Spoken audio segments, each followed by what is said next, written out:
Ron, will you give us a little bit of your biographical background? Well, I was born in Shreveport, Louisiana on December 13th, 1946. Then my family moved down to Baton Rouge, as the state capital, and I lived there for most of my life up through college. I went to Louisiana State University, where I got my degrees in business, and then subsequently ended up in Florida and went back to school to get my engineering degrees. And how did you get your start in the HVAC industry? I guess probably my first exposure to that was taking a class in HVAC when I was in undergraduate school, and I was kind of interested in that. And then after getting my graduate degrees, I was actually hired by the University of Florida to work for them, and they asked me to head up a program to develop an energy standard for the state of Florida. And so I got involved with ASHRAE because they were at the time developing ASHRAE's standard 90.1. So were you involved with any of the chapter level participation? Actually, I wasn't. I probably at that time was not necessarily aware there was a chapter. There were student branches, but I wasn't aware of the availability of that organization to do it. I didn't really get involved in the activities in the chapters until I moved out to the Northwest, Pacific Northwest. Can you tell me how you came up with your presidential theme for Technology for Survival? I thought a lot about what we ought to do. I looked at a lot of the presidential themes and kind of got some ideas about how they did things. But after I thought about it, I was probably fairly strong on the technical side in ASHRAE, having been in standards activities and TCs and things of that nature. And I was heading up a team of researchers at the National Lab in Richland, Washington. So I was kind of heavy on that side. But what I felt ASHRAE needed was not more technical sort of motivation, because most of the people in the committees, I think, do very well at what they do, and they know where they're going, and they really didn't need a president telling them something else other than what they were doing. So I tried to take a look back and say, so what seems to be kind of missing here, or what is it that we're not thinking about that we really should be thinking about? And so that kind of helped me get to my theme, which was sustaining ASHRAE through leadership.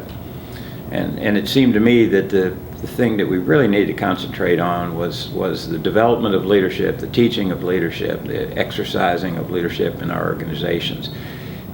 And some of that comes, I think, from a lot of the grinding committee meetings and detailed stuff that we do that sort of, by the time you get finished with that, you've lost your way in terms of what the organization needs and where it needs to go. And so I tried to just step back from that and say, what do we need? And because I had a young daughter, and I was fairly old when we had my daughter, I got to thinking about the fact that what would cause her to be interested in being in ASHRAE if she grew up and wanted to do this, or why would any of the people in that age, the millennials primarily, why would they want to do this?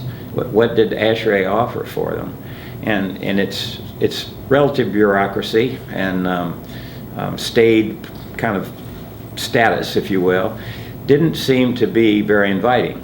And so I was looking for a way to break through that, I guess, and start getting ASHRAE to look downstream, to look forward rather than to just look down at their feet in terms of what they were doing right now. And so it came to me that one of the things that we definitely needed to do was to actively start trying to develop young leadership, very young leadership, in fact, because the change in the generation is going to impact every organization, not just ASHRAE, every organization. and the millennials coming along did everything different than we did. Their values were pretty different than us. And I had a daughter at home that every day reminded me of just how that was. And so I decided that that was going to be sort of the centerpiece of mine, and that focusing on leadership keeps you from looking back, and it actually keeps you from looking down. It makes you have to look forward to see where you're going. And so I thought that that would be pretty good. And my good friend Bill Harrison, when I told him about it, his observation was that he said you're a person who has a choice of a theme speech. You could go the technical route, and you could go to the hardcore. These are the things we have to do technically. Going the other direction is going to surprise people because they're not going to expect you to do that. And so that's probably going to lead to a lot of people listening to what you have to say. Hopefully he was right. What do you consider to be some of the more significant motions and actions that came about during your presidency? Well, the one I'm proudest of, which was really my lead-off point and my presidential theme, was the creation of the Leadership University, right? And we can see it today in the excitement about the young people that are coming in to the society, into this program, because they're just getting revved up, literally, because of what they get to see. They see the expanse of the organization, they see the richness of the organization, and we had at the luncheon for the board. They got up and announced all of the young people that are in this version of Leadership University. 3 of the 4 slots were filled with young women. Then the Leaders Program, a number of those were women. So we've got more young women right now, and young men, of course. But I'm really impressed with the amount of young women that are getting into the program, that are jumping into this and are excited about ASHRAE, and that. It's kind of hard to conceive of, when you look back several years. If you go back, why would they want to do this? And now they're all jumping at it and wanting to do it, and we've given them, in many ways, a free rein to express themselves and encourage them. During your travels as the president, I know you went to a lot of places. Can you share some humorous stories from those travels? Oh, yeah. Well, there's probably a lot of those. I thought you were going to ask me about all the great things, but the humorous is fun too. I had one trip that was, I kind of call it the trip from Hades, because it was a multi-stop one where I flew to Kuwait for a technical seminar that was being put on there.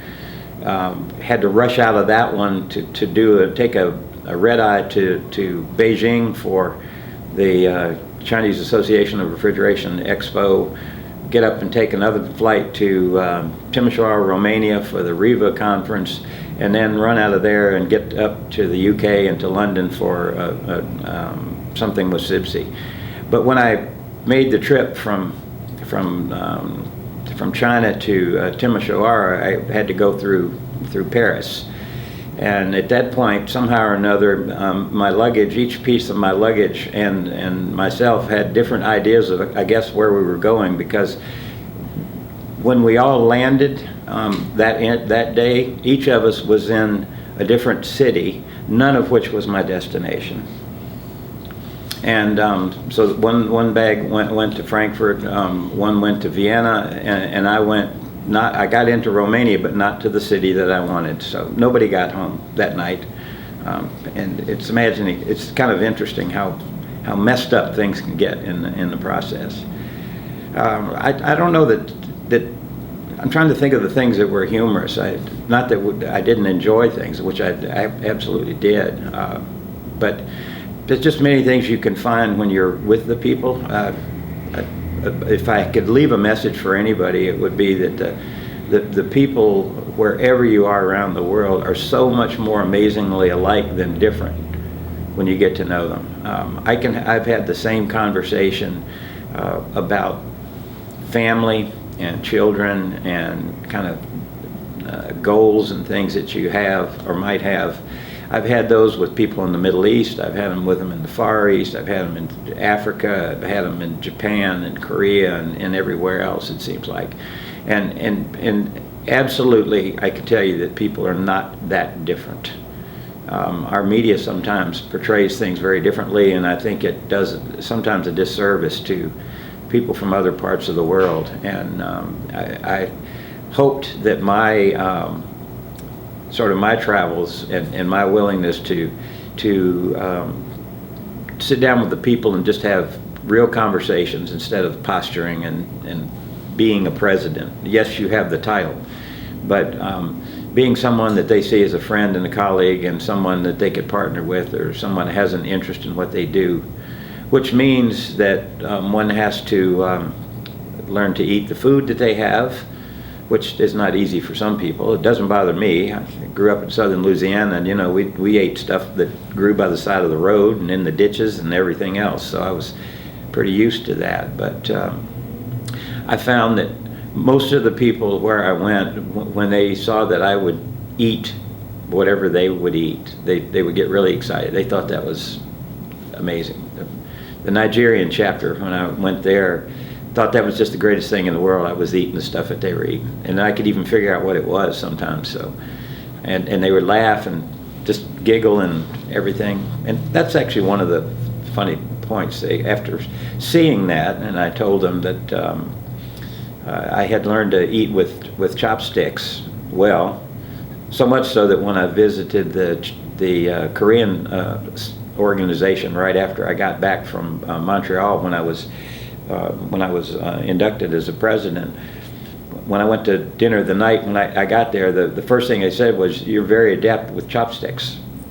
So, and the point here is not so much that I conquered chopsticks. You don't know how long it took for me to be adept at this, but the point is that when you do things their way, when you do stuff like this, it comes across as a very clear thing that I care about you, your culture is important to me, and they like you. I mean, it's very easy to be liked in those kind of situations. So every one of those trips is not only representing ASHRAE, but all of those trips actually is an ambassadorial visit on the part of the United States. And that's very clear to me. So, and the DRC for the region at large now tells me, he said, you're the most popular president and most popular American in the region at large. I don't know whether that's true or not, but it was very nice of him to say that, and he's in a position to know, so. I heard a story, someone whispered in my ear, about you chartering the Clemson University chapter for the student chapter and an orange tie. Oh, yeah, Ben Leopard. Uh-huh. So, we went to, that was at the end of an unfortunate event, a trip, where I had to attend the funeral for Lynn Bellinger, our previous ASHRAE president who had passed away. And that was another one of those long trips with a bunch of things on it. And we got down there, and I mean, it's kind of stressful for me because I had to go to the IES conference and then fly up for Lynn's funeral and then fly down to Atlanta, and I had some other work to do, and I told Ben, I said, I'm coming in if you want to do something there at Clemson, because he's asked me about going up there and talking to the student branch, and so I said I'd be happy to do that, and we squeezed it in between all those things. But I walked in and I didn't have an orange tie on there, and so Ben walked up and proceeded to undo my tie and said, I see you haven't learned how to dress yet. So he took me downtown Clemson and he bought me a tie, and so I wore the Clemson tie to that meeting, and I'm sure it made everybody else happy. So he wants to know what you did with it, and he'd like to have it if you're not using it anymore. Oh, it's on my tie rack, and I actually wear it. That's great. That's great. If I have to give it back to him, don't. He's going to have to come to Washington and get it. What other interests and hobbies do you have? Well, let's see. I like to read a lot. I play golf. Not well, horribly in fact, but I do. but I'm always good for a high handicap in a scrambler or something like that in the current. So I play in a lot of the ASHRAE golf tournaments. I actually go to some of the chapters in my region that are close, and I'll drive up there and play at their tournaments just because it's a nice draw, and I enjoy the camaraderie of that. I do a lot of walking these days to try to stay fit, and the older you get, the harder that gets. But so I got my little Fitbit in my pocket here, and I'm just I got it about a year and 3 months ago, and I'm just short of 2,000 miles. I probably will if I could get out of here and get back and get home, I'll get it the end of the week, so I'll cross that. So it's kind of fun to do that. Those are probably the things I spend my time in. Can you tell us a little bit about your children? Just the one. It's easy. Okay. You know, don't have to worry about talking better about one than the other because this is going to be on the video. So my daughter, Caitlin Jarnagin, she's 23 now, and she, a little sidelight, if any of you remember when I was the president, she introduced me. She walked up on the stage and introduced me. She was 19 years old, walked out on the stage in Montreal with 600X or so people out there in the audience. She wrote her own speech, and I would say that she probably could have brought the house down if she'd have talked any more than she did. The only thing I thought about having her introduce me, and the thing that drove me to do that was that since I was going to call for this leadership university and bring these young people in, and I was going to talk a lot about how ASHRAE needed to prepare itself for these generational, changes that are coming along. I said, well, I've got an object lesson here. I've got one right here, and for those of you who may remember, I put a little table up on the screen there that just showed some of the differences in how people in my age, the baby boomers, communicate, and how the millennials communicate, and everything was just sort of the inverse. If I had a lot of it, she had almost none of it, and vice versa. So I talked about getting my first Facebook account, which my daughter begged me not to do. And I think she's relented by now, but and I was home. She was home at Christmas. She went to school at LSU, by the way, all the way across the country to go to school at LSU. And I asked her. I wanted to ask her, but I didn't want to put the pressure on her. So I said, "So Caitlin, what would you think about maybe introducing Dad in Montreal?" Her reaction was, "Guess I'll have to write a speech." Turned around and just walked off. That was the acceptance. I had to ask her in Montreal if I could just see what she was going to say before she went up out there. She hadn't shown me that. She said, "Why, Dad, are you going to try to change it?" And I said, "Nope, not going to try to change it, but it's just a courtesy. I have to speak after you. And it's a courtesy to know what you're going to say." And so we went up there, and I was very proud to see her walk out there, and I thought up that little scheme there where it was like my phone went off, almost everybody thought it really was my phone, even though that phone was turned completely off while I was up there. As if when I turned around after I'd given the, pin to people and everybody's off the stage, and I'm going to turn around to walk to the podium, and they went through the audio system, and it was like a phone ring, and then I reached and pulled mine out like, oh my God, my phone's gone off. But it was actually going through the system, but it fooled everybody. It absolutely fooled them. I didn't think it would, but it did. Yeah. And so they thought I was like a bozo up there because I'm up there trying to press the buttons on the phone, which of course was turned off, and everybody was laughing. And then I was going, Caitlin, and on the two screens on each side, we were simulating a text interchange between Caitlin and I, right? And I'm trying to talk to her by text and fumbling, thereby sort of doing two things. One, getting the crowd engaged, but also symbolizing really the difference between the way the two generations work, right? It was a story within a story, play within a play. And for something that was not rehearsed, I would argue that came off very, very well. I can attest to that. It was amazing, both Yeah, of you. yeah, yeah. And then, so when I'm doing like, Caitlin, and then all of a sudden, spotlight hits the right side of the stage, and here she comes walking across the stage. And she's not an unattractive young lady. And she walked up there, and if I had to look at the videos afterwards and the pictures, but if you saw that, you would think that that child had been given speeches on stage all of her life. And for a 19-year-old, that was just impressive. I mean, that exceeded any of my expectations.